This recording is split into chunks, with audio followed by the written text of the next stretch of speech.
సంతానాన్ని పెంచుకుంటూ ఉంటారు. దశరథ మహారాజు తన సంతానానికి చాలా జాగ్రత్తగా అన్ని విద్యలు నేర్పిస్తాడు. లోకజ్ఞానాన్ని నేర్పిస్తాడు. ధనుర్విద్యను బాగా నేర్పిస్తాడు. రాజ్య పరిపాలనలో ఉన్నటువంటి విషయాలు ఎన్నో చెబుతూ తన సంతానాన్ని పెంచుతూ ఉంటాడు.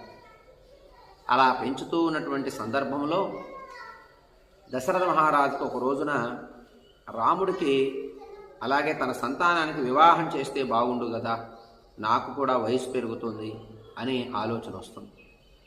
ఆలోచన వచ్చి తన మంత్రుల్ని బంధువుల్ని అందరినీ కూడా పిలిచి చెప్పటం జరుగుతుంది. ఒకరోజు సభ ఏర్పాటు చేసి ఆ సభలో చెప్తూ ఉంటాడు, పిల్లలు వయసు పెరుగుతూ ఉంది, చక్కగా అన్ని విద్యలు నేర్చుకున్నారు, గురువుల వద్ద వేదాలు నేర్చుకున్నారు, శాస్త్రాలు నేర్చుకున్నారు, ధనుర్విద్య నేర్చుకున్నారు, రాజ సంప్రదాయమైనటువంటి క్షత్రియ ధర్మాన్ని నేర్చుకున్నారు, వివాహ ప్రయత్నం చేస్తే బాగుండు కదా అని నేను అనుకుంటున్నాను అని సభలో మంత్రులకి, తన సైన్యానికి, తన బంధువులకి అందరికీ కూడా ఆ రోజు చెప్పటం జరుగుతూ ఉంటుంది. అదే సందర్భంలో భట్టుడు వస్తాడు. మహర్షి, ఓ దశరథ మహారాజా, ప్రభో, విశ్వామిత్రుడు రావటం జరిగింది.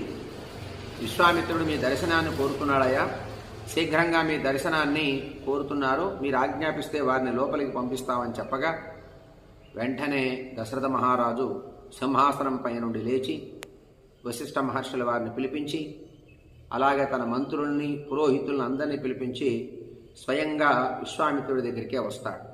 వచ్చి పాదప్రక్షాళన చేసి గౌరవించి విశ్వామిత్ర మహర్షిని తన సభలోకి, తన భవనంలోకి తీసుకెళ్లి సింహాసనం మీద కూర్చోబెడతాడు.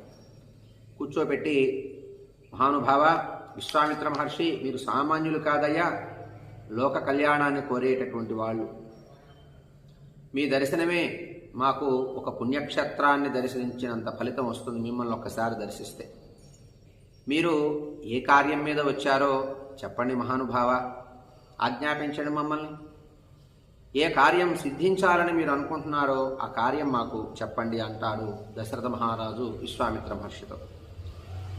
మీరు వచ్చినటువంటి కార్యం ఏదో గొప్పదైతేనే మా దగ్గరకు వస్తారయ్యా, మమ్మల్ని ఆదేశించండి, సందేహించకుండా దాన్ని పూర్తిగా నెరవేరుస్తాము అని దశరథ మహారాజు విశ్వామిత్ర మహర్షితో చెప్పటం జరుగుతుంది వినయంగా. మీరు ఏదైతే ఆజ్ఞాపిస్తారో, మీరు ఏదైతే చేస్తారో అవన్నీ మాకు అభ్యుదయాన్ని ఇస్తాయి, మాకు వృద్ధినే ఇస్తాయా. మీరు సంకల్పించేటటువంటి పనుల వల్ల, మీరు ఆజ్ఞాపించేటటువంటి కార్యాల వల్ల మాకు అభ్యుదయం కలుగుతుంది.